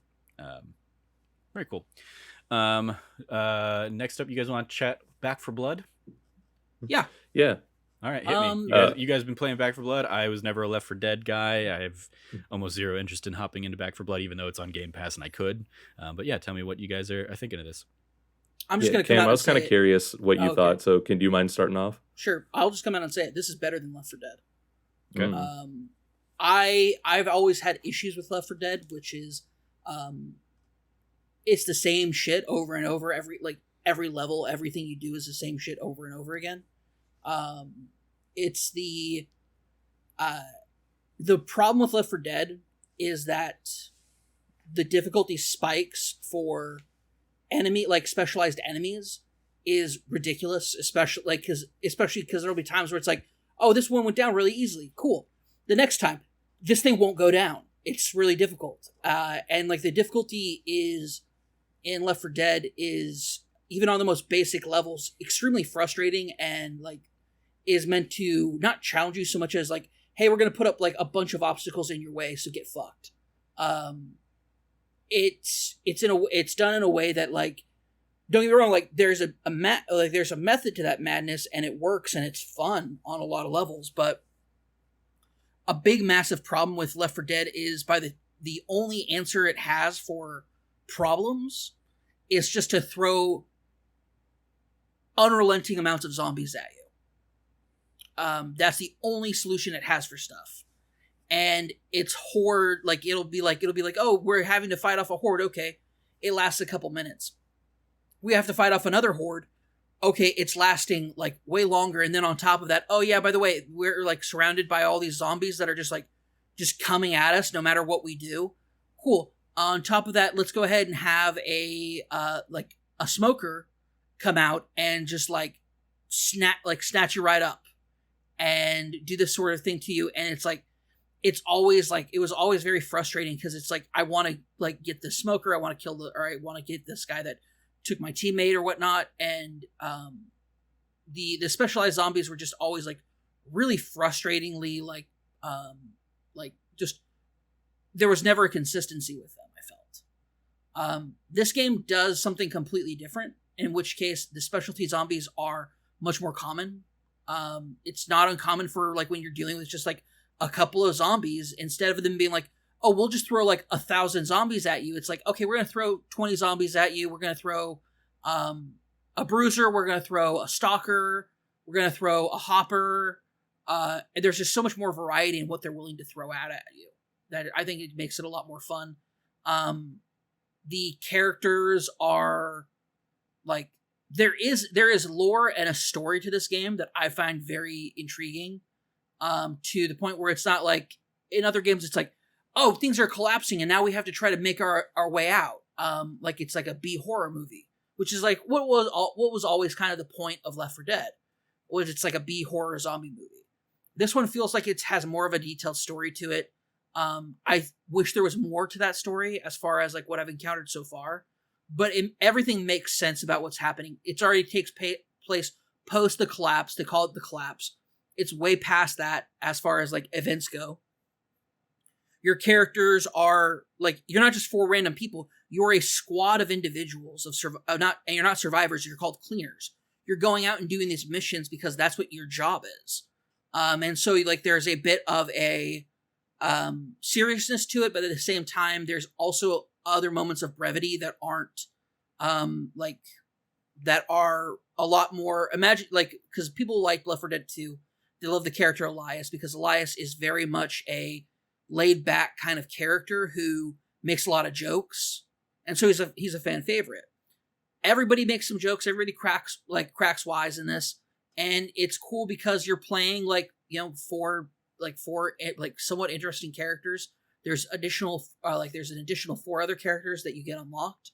The biggest issue that I have with this game though is like I've been playing solo, just trying to get used to the game and playing through it and playing through the story, which is separated out into 3 acts, with several missions as a part of each act. But the thing about it is like each act has sections in it that taper off and like are close to that chapter, which is great. Like the sections of the game, the levels are never too long. There is a method to the madness of what is going on in that level, and it is not obnoxious with its objectives like Left 4 Dead is. And I think a lot of what Back 4 Blood does that's great, that improves upon kind of like what was happening with the Left 4 Dead games, is it's had time to develop that. There's like new gameplay, like game design methods that people have come up with that makes this like really good. One of the things which is like climbing in this game is super easy. It's super fun. And it's just, there's a lot about this game that is really cool. I just finished a mission where we were going to an armory to get weapons. So basically, people were used to regular zombies, and now all of a sudden there's these mutations coming around that are becoming more and more prevalent. And so because of that, the kind of defenses that people had up before aren't sufficient anymore. And so it's kind of like a fallback and kind of like reassess your situation. And so you're at Camp Hope, and you are basically building out, you're stocking up and taking kind of like a different look at what needs to be done to deal with this situation. That's a new situation at this point. And you're sent on a mission to go to an armory that another group was sent to, but haven't responded back about yet. They didn't come back. So you're there and you're going through it, and through a series of events, you end up like going through this process that takes you through the sewers, that takes you out to a shipyard, to a downed military plane, where you're picking up supplies from there instead.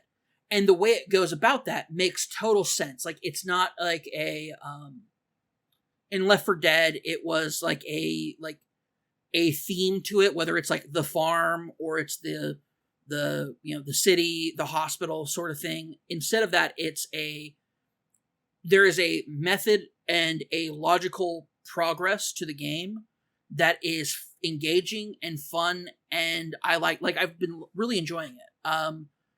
Weapons are totally customizable as far as like the different things you can pick up on them. The cool thing is that it's called runs. So in a single run, you have a set of weapons that you can take through that run. And so whatever you take with you at the end of the level when you're in the safe house, you have for that run. And so you start off with some very basic equipment, but after that, you are slowly building up your preferred weapons. And it gives benefits to, I really want to stick with this playstyle, rather than in a game like Left 4 Dead, you basically just had the basic options. And, you ran out of the ammo that you had for that? Tough luck. Too bad. in this one, when I'm playing solo, like I'm using SMGs and pistols for the most part.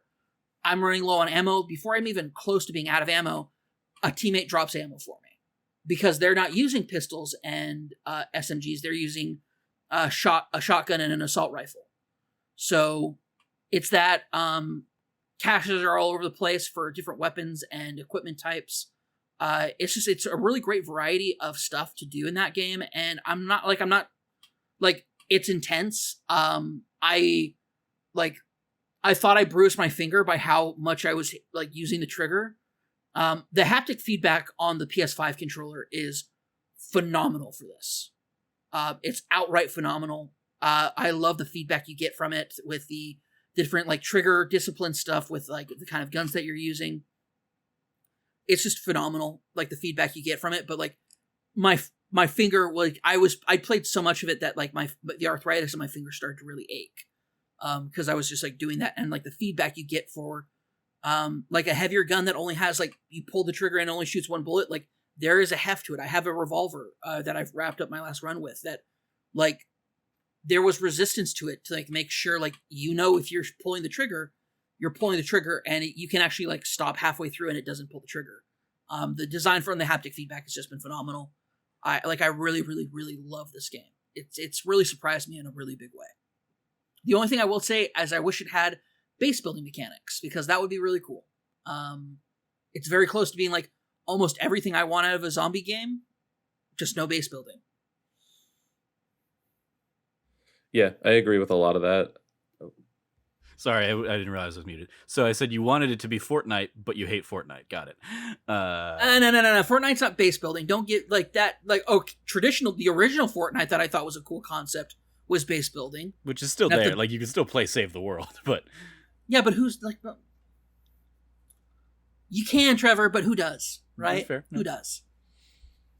All right, go ahead, Frank. Yep. Yeah, I've been playing it too, and I agree with a lot of what Cam said. I don't have like the history of Left 4 Dead on my side to kind of pull from, is that I never really played those games too much. But a lot of the things that Cam was saying that he's kind of enjoyed or likes about the game, I think are kind of what makes it a kind of a good game and kind of a standout. I personally don't love it. It's one of those things where playing it, I go, yeah, I think this is a good game and it feels good. Like the shooting is good. Like Cam said, there's all these different guns you can pull from. And even then you can get all these different weapon mods, and it almost reminds me of like Call of Duty and like Warzone, almost like when you're literally just getting all these different like weapon mods that can actually make a difference. Like I was playing as a character that always has to have a melee weapon. And so my other weapon, I was using a shotgun, and I ended up getting some of these mods for it where I had like a long range barrel, and I was like sniping fools from like way far away. And like that, it felt good. Like, especially because there was a moment where we triggered one of the hordes, and the mission is to like defend and just kind of take out the horde and survive. And me and the rando I was playing with I've also been playing single player mostly, even then you kind of get paired up with randos when you do that. And you have to select solo campaign if you want to be by yourself all the time. If you pick campaign, you play by yourself, you will get paired up with people like eventually. That's good to know, because I might go back and try it with just the bots, because I've just been playing with randos. The bots are very good. The bots are very, very good. And the great thing is that if they fall too far behind, they warp to you. So that's good. Yeah, so you don't have to worry about it. It's like, I want to close the door to the safe house. Like, come on in. Like, you're way back there. You can just close it and it's fine. And I liked some of the bots that we have had in like when I've been playing, even with people. Some of the other characters will be bots, and like Cam said, they are really good. At least especially like just being assist characters, where like they're constantly trying to like heal you and give you ammo, and like they are really just there to like help you try to get through the game. And I also like that, like if somebody who was like an actual player died with their character, you can just take over a bot. Yep. Like you don't have to just sit there. If the party's full, you're out of luck. But like if there's bots, I like that you could just take over as a bot, because I died with my character at one point when I got overrun. But I was able to just come as a bot that was just kind of there and used like the SMG that they had instead of my shotgun. And one of the things I did really like about it that I think is really good is the card system. The card system like is that. Fun. It makes is, every run different when you're going through it, because you can build different decks. I went from the standard deck to a what I call the mogul deck, which is basically about just getting copper, as much copper as possible, because it's so good. But I also included in all like all stat buff stuff, and now I have the card that lets me carry 2 primary weapons, for a 25% weapon swap, or no, 25% reload on the second primary that I pick up. But I have the plus 20% to reload perk in that deck as well. And so if I pull both of them, it's only a 5% decrease, and it's totally worth it because with the upgrades you get for reload speed on the modifications, it's just as fast. And it's like, I got that point. I had an assault rifle and a submachine gun. So good.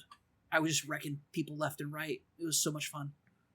Yeah, and that's what I like a lot about it is like, because when you do these different runs and it is randomized based on like you pick like, all right, you build the deck with the cards and you pick like, all right, I want to use this deck this run, but then it kind of draws cards and lets you pick certain different cards from your deck. And there's already like videos out there of like cool builds, and like I saw somebody did a melee build that was so good you could just fight all the hordes by yourself, and like you get healed while you're meleeing, and like and then they had like some kind of speed up too because their melee was like crazy fast, so they were just wiping out a horde by themselves. Like, but that's the kind of cool thing it like lets you do, and you can kind of play around with and have fun with those cards. And the cards aren't just all about like you and your abilities either. Sometimes they do affect the actual like level. So it'll be like, oh, now the level's covered in fog, or one of the ones I did, it's like we were in like a facility or a warehouse or something, and it was like the challenge cards that get pulled for each level you're on. So, you get different modifications for each level can occur. Like for instance, fog. Another one is like, oh hey, like when I was going to the police station for the armory, it's like, oh, by the way, we have armored ridden, which is the base zombie, which means that they have police riot helmets on. So you have to shoot those off, or as I prefer to do, they were coming up, I would melee them, because there's a perk where instead of doing the butt of the gun that you're using, you can use a combat knife instead, and it's way more accurate and way it one shots Ridden in the face. So like just a double tap of that and it like down. It's so much fun though when you like are taking a longer shot at one that's farther away, and you pick off its helmet and then you shoot it again in its face. So much fun. There's a lot about this game that like is just really, really great. So yeah, and that's what that's just some of the stuff that I have enjoyed about it. Like I said, I don't love it, but it's just because I'm not a huge zombie guy in general, and it doesn't mean I dislike it. I'm just not. That's not the thing that like gets me. And it is so much of the game is kind of predicated on like, I think the two things are playing with your squad of like you're having your friends there and you're all in like a chat and you can hear everybody screaming, and like when somebody runs up around a corner on fire and like all that craziness, like. And then the other thing is just like living that zombie like fantasy of like fighting all these hordes and doing all this stuff. There's like a couple levels that are like kind of these like homages almost to like really popular like zombie like fiction. And there's even like a level where you defend a bar where the jukebox is playing the whole time. Dude, yeah, because you have to. It's a distraction for like a bunch of like wounded people. So you have to like start up the jukebox and like fight through a horde of them that are just coming constantly, but you're getting updates of like, we've loaded the bus, like that bus is gone, we're loading the next bus. Like, it's good. And then that's where like that is one thing I wish they did a little bit better, because they do inject these story things, but I don't think they do it like that well. Like especially like I wish. Well, it's not that I don't mean the actual quality of like the story beats themselves. I just mean I don't think there's like enough of them, and I think it's really easily to get confused on what's happening, because like.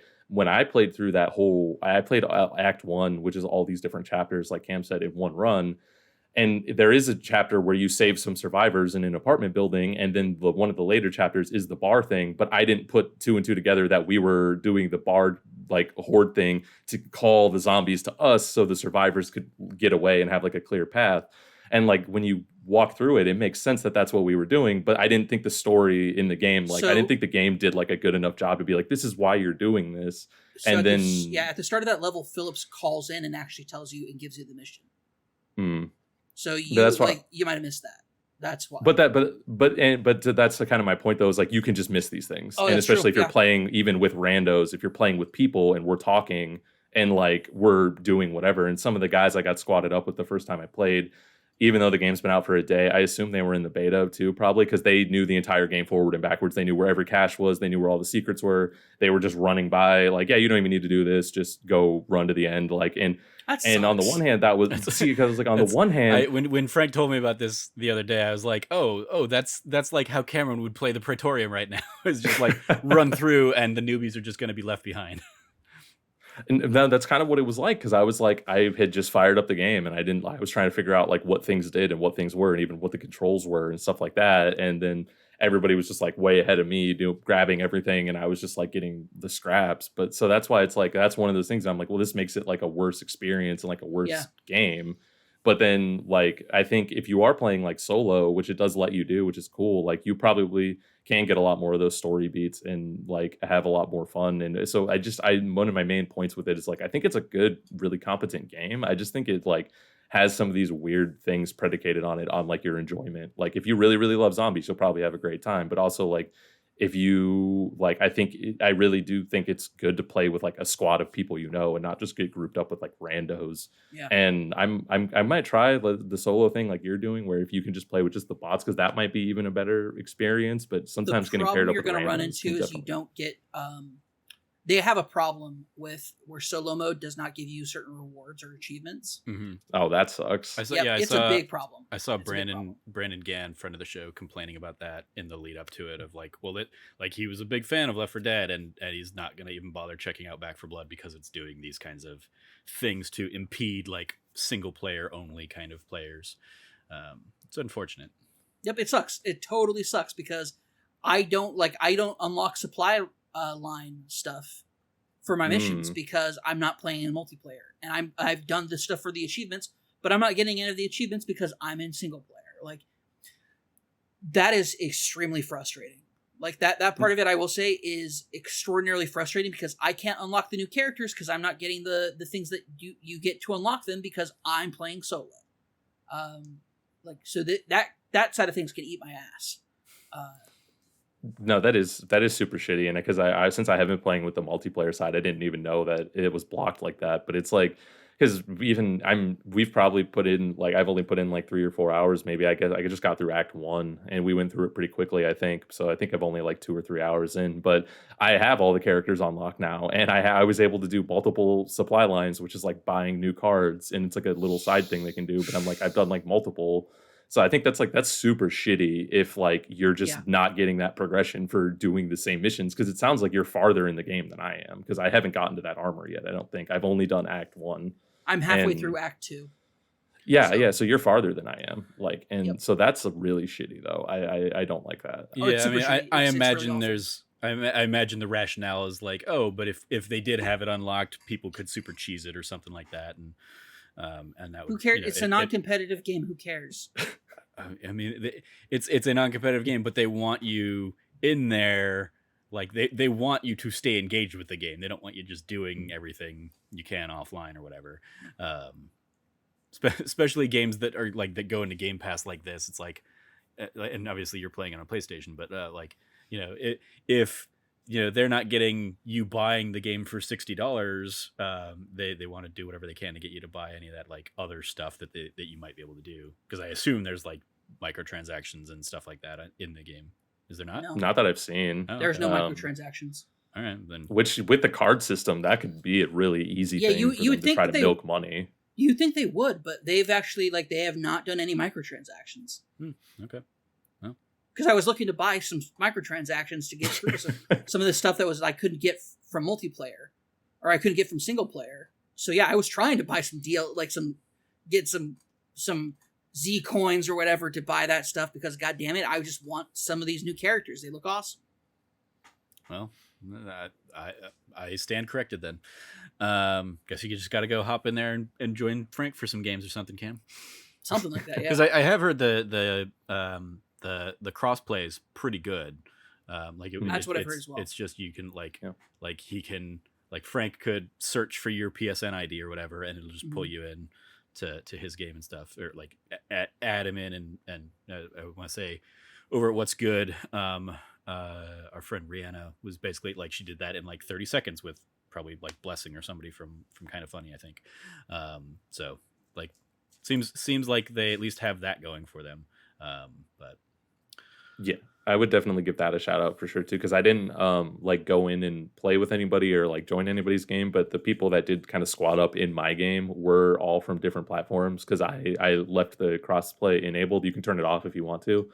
But it shows you on the icon like what platform they're on. So like I had the Xbox, but then other people just had like PCs, and somebody had a cloud. So I was like, "Are you on XCloud right now? Like, are you streaming this?" Like, so it was just interesting to see people who would get randomly in the squad and like what they were playing on. Like, so that's just a like since like you were saying, like I think that's super cool that they have that, and it's like super works well and it's easy, and I didn't have like any issues being on Xbox and having all these other random people just come in and out of my game as we were running through the campaign.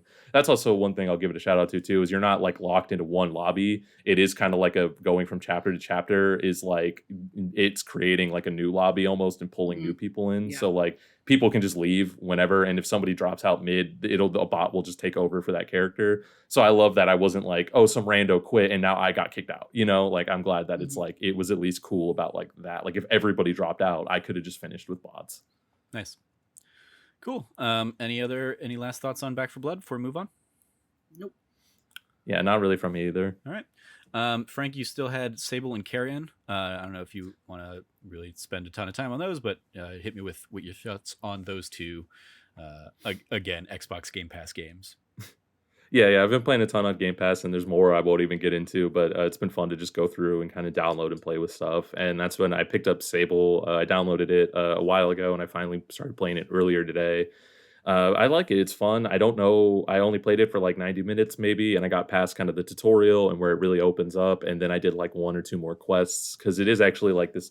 It really reminds me it reminds me of, and I think it's very inspired by like Breath of the Wild and also like Shadow of the Colossus. Like you have your little like hover bike that you can ride around the world on, but like when you're riding through these like really huge environments on this really kind of like tiny bike, and I can see like all these these castle structures up on like hills and like these really cool like decrepit ruins and stuff. It reminds me of like Shadow of the Colossus when you're like riding around on the horse and you're in like some of these giant open areas, and there's no colossi in this game, but it's that same feeling of like you're very small and insignificant, and this gigantic world is just sprawling out there for you to go explore through.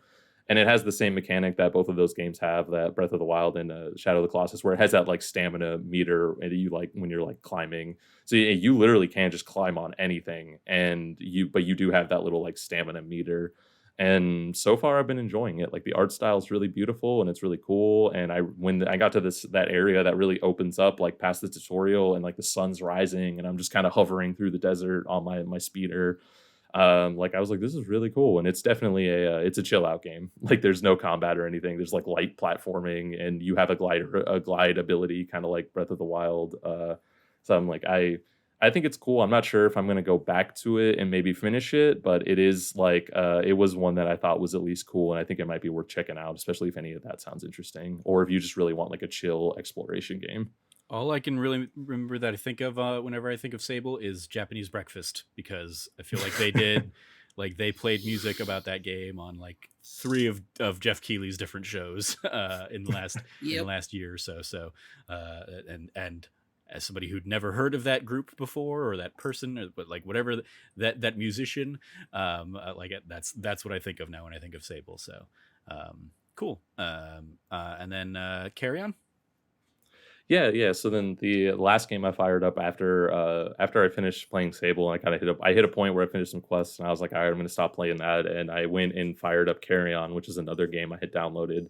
I missed this last year, and this is from Devolver Digital, and I play most of the games that they put out, and I could just kind of miss this one, although it was getting like really good reviews and feedback from people. But I fired it up just to be like, I'm going to play around with this. And like, I really like it. It's a really good game. It's like a Metroidvania, but you actually play as the monster. And so it's basically almost like a horror movie, but you're playing like the science experiment that broke out. And like, I know I thought of this earlier when I was playing it too, and I was like, Trevor, I don't think you'd like this one. It is very gory and violent, and you're the cause of the violence mainly, because there's points where I was like tearing people apart and they're like yelling and screaming, and I was like, oh wow. But I was also kind of like, I'm not super into gore necessarily, like a horror stuff either, but I was definitely like, oh, that's incredible, like because it just splatters all over the wall like Meat Boy, like when he leaves a trail. It's also it's 2D like Yeah. it's 2D side scroller kind of style. So like I remember seeing like videos and stuff, and yeah, seeing that, and it's like, oh, that is gory, but it's also like it's 2D gory. Like that I'm fine with. Like, yeah, it's definitely over the top from what I remember seeing. And it is that like exactly science experiment gone wrong kind of thing, where it's like you are this just massive blob of like carrion, and you're just like destroying everything in your path. Yeah, and that's exactly what it is, but it's so cool where like when you're like exploring the base, and that's like the science lab, and like you're like eating people and getting stronger and bigger, and then you can also like you find other samples of like things they were working on, and you can take that, and now you have like new abilities, and then since it's like a Metroidvania, you're just like going back through areas and maps you've been through, but now you have like new traversal options. And I'm not normally like the hugest Metroidvania guy, but that's something I've actually really been enjoying about it, is just like it going through all these new areas and then getting a new ability and being like, oh, now I can get through this. And like now when I go into water, I turn into like nothing and I can just go through vents and stuff. Like now there's so many new areas that I just walked by before that I can go into. And I'm pretty much, I think I'm at the end of the game because it's a pretty short game, but I've just been having fun with it, and I recommend it to people out there if they think it sounds like it'd be interesting. Nice, very cool. All right, then let us circle back over to you, Cameron, for Faraway Paladin. Tell us kind of what the news was on this one and why you're excited for it, and why should we be excited for it too? So Faraway Paladin is without a doubt, like my favorite. It's called isekai. It means another world. Genre of fiction, a la a Yankee in King Arthur's court, as an example, for Western audiences. It is a genre that is overrun with just so many stories of overpowered, bland, like whatever like characters and generic fantasy just junk that most of them aren't even worthwhile because they've become very marketable in the last decade. So because of that, like it's been super generic as far as like stuff that's come out. So Faraway Paladin's a bit different and very different in a lot of ways in that it takes a person who has died in our world, and they're reincarnated in another world. And but what's interesting about this is, so like that's the kind of like get like the setup gimmick of it being an isekai. But what it is actually about, it's about an infant that is raised by 3 undead. A skeleton warrior, a mummy priestess, and a ghost wizard. And it's about the life of this character, so he retains he retains a sense of self from his previous life. So he's cognizant that he lived a life before the one he's living now.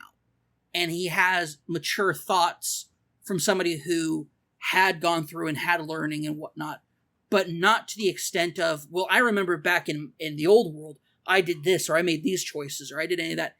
That never comes up. Except like there's only a few things. So it's like he has a semblance of a self that existed before then, but it's about him being raised by these 3 undead in this city that is, they live in an abandoned temple in a abandoned, like on the cliffside of an abandoned like city. And it is about his growth and progression as he becomes this is a world with multiple gods, and when you turn 15, you make a promise or an oath to one of the gods, and in return they give you a semblance of protection against evil. And depending on how strict your promise is, like what you swear to them, confers like what level of a blessing you could have and receive. And there's massive spoilers about like what going into further into that about like the character. But his name's William. He shorthand Will, and it's a story about him being raised by this group of people and like what starts him off on this journey. And he becomes this like it says paladin, so he becomes like a holy warrior but like the story behind that, what leads up to it, what goes from that is it's a very unique setting because you have these 3 very unique characters that raise this kid. And because of that, he lives a very ostracized life, and has a very unique personality. I was going to say, like, historically, paladins not really in alignment with the undead. So very much so. That very seems like so. There's kind of some baked-in conflict right there. So what's the news with the Faraway Paladin? You said it's going to be picked up as a series? It already was picked up as an anime series. The first 2 episodes are out. They're really, really great. The animation, like the studio behind it, is like doing such a great job with it so far. I'm really excited to see them kind of continue the story because it's a slow burn. It's a real slow burn at the beginning, but it makes up for it in just like really extremely well written characters. This is a series that lives off of its heart. Like this series has so much heart and so much like. There's such an earnest approach to it that I'm really surprised it ever got an anime, because it's not as marketable as other isekai, other stuff has been. And it's not about an overpowered main character. It's like, oh yeah, like, no, it's not like aloof or like, it's not a big deal. Like it doesn't follow any of those trends of main characters. It's about a very young, earnest guy who really just has a kind heart, and it's a story about that, and it's just extremely good. I highly recommend it. It's got its anime coming out now. I highly recommend people watch it. It's quite fantastic. So I was over the moon when I found out that it was getting animated. I was completely like over the moon twice over when the first episode came out, and after watching the second episode today, it is on pace to being really, really incredible. Cool. So very cool. All right. Well, I think that's going to do it for this episode. I don't think I have anything else in the doc. So let's go ahead and wrap up with our our actual plugs around the metaphorical table. There we go. How do I still screw that up 2 years in? Whatever. You can follow Frank at Irrelevant Jokes. Anything you want to give a shout out to there, Frank? Yeah, just a quick shout out to one of our other podcasts, That D Plus Show. Right now, we're doing sort of a special Halloween special month where every episode is sort of dedicated to something kind of Halloween related. And the last episode that just went up was about the Muppets Haunted Mansion, and it was you and I just kind of chatting about that 52-minute special that we had just watched. Yep, nice little brief, harmless Muppets Haunted Mansion stuff. Cool. You can follow Cameron at Rev Cabot. Anything you want to give a shout out to there, Cam? Yeah, I want to give a massive shout out to the Game Awards. Right now, the future class of gaming is up for nomination. There's really incredible people there. But really what I want to do is, I think last year, this was kind of like a category that kind of like slipped under a lot of people's radar as far as like what this was about, who was going to be a part of it, how things were going to be selected and whatnot. If you have a favorite creator out there, put them up for it. I'm not telling you to put us up for it because I don't know about how Trevor or Frank feel, but I definitely don't feel like I'm part of a quote-unquote future class of gaming. Oh, yeah, no. I very much would love to see any number of our other friends out there over myself, certainly, yeah. Yeah, Definitely. I feel like this is something for younger talent or older talent that has just broken through. As far as like being part of this next phase, I think that a great example of that was Blessing Out A Jr., friend of ours, but also just a really excellent young man who is doing incredible work everywhere he goes and is just an awesome guy and has somewhat become is definitely on his way to becoming a titan in this industry. Mm-hmm. And I can't wait to see his success. I think he's a perfect example of what that is. So if you have somebody who you think fits that mold, if you have somebody who you think is somebody who does exemplify the future of what you want to see out of this industry, this is that category. Put them up, vote for them, go through the process. It's not an easy process. Like, it's not just I nominate this person. Like, you have to actually go in and actually. There's an actual Google form to go fill out. You can't just do the tweet that everybody's like, hey, tweet include any of these at, since like that like, while great for, recognizing and highlighting them, that will not actually get them added to the consideration. So yeah, there's definitely a formal form to actually go through and fill out. So yeah, massive shout out to those. I've done it for people. Like I said, I'm not asking anybody to do it for me, but if you really think that there's somebody out there who exemplifies what you want to see out of this industry in the future, this is how you put that to a voice. Cool. You can follow me at Trevor J. Starkey. I will echo both these things. I already mentioned earlier our Let's Plays this weekend, last week are going to be Life is Strange Before the Storm centric. So certainly go check those out as well. Just in general, we're nearing our official 2-year anniversary. Obviously, last week we did kind of our 100th episode of this particular podcast, but we're nearing 2 official years here. It'll be our the kickoff of our 3rd year on November 1st. So I'm sure we'll have at least a couple special things around that. So stay tuned for all that as well. You can follow all of us over at That Nerdy Site or go to thatnerdysite.com for all the latest from us. Once again, if you liked what you heard, please rate, review, like, subscribe, share the podcast with your friends, all that fun stuff. It helps us, in the algorithms, and the algorithms are clearly all too important these days. So anything you can do gets us out there in front of other people. You can also support us on Patreon at patreon.com/thatnerdysite, where every patron gets early access to a monthly bonus episode of this very podcast. This month's early access episode is me and Jazz sitting down talking about favorite Halloween memories. So you can go check that out if you support us at $1 or above. If not, that'll go live to everybody on Halloween Day, October 31st. So you can go. It'll be very fitting in that regard as well. Thank you guys for joining me. Thank you, audience, for listening. As always, stay nerdy and be good to each other.